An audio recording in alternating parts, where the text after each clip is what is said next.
பொசிஷனில் இவங்க இருக்கணும்னு சொல்லி கொடுக்குறாங்களோ அவங்க அந்த பொசிஷனில் இருப்பாங்க. பார்க்குறதுக்கு தான் மனிதர்கள் ஆள்ற மாதிரி இருக்கும். ஆனால் ஃபுல் இந்த உலகத்தோட கண்ட்ரோல் யாருக்கிட்ட தான் இருக்குது? தேவன்கிட்ட தான் இருக்குது. இப்போ ஒரு நிமிஷம் அவர் ஒரு நிமிஷம் வேண்டாம், ஒரு செகண்டு இப்போ பூமியை கைவிட்டாலும் இந்த ஈர்ப்பு விசை இதெல்லாம் இல்லைட்டா இந்த உலகமே சின்ன பின்னமாகிடும். அவருடைய கிருபையினால தான் இந்த உலகம் இருக்குது, நம்ம உயிரோடு இருக்கிறோம். எல்லாத்துக்குமே காரணம் யார் தான்? ஏசப்பா தான். அப்போ அவரோட கண்ட்ரோலில் தான் இருக்குது அப்படின்னு சொல்லிட்டு யார் சொல்கிறா? இப்போ இந்த நேபுகாத்து நேச்சார் ராஜா சொல்கிறாரு.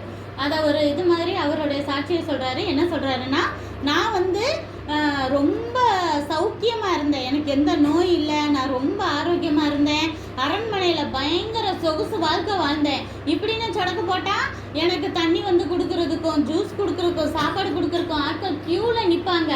விதவிதமாக ட்ரெஸ்ஸு போடுவேன், சாப்பாடு சாப்பிடுவேன். அப்போது என் அரண்மனை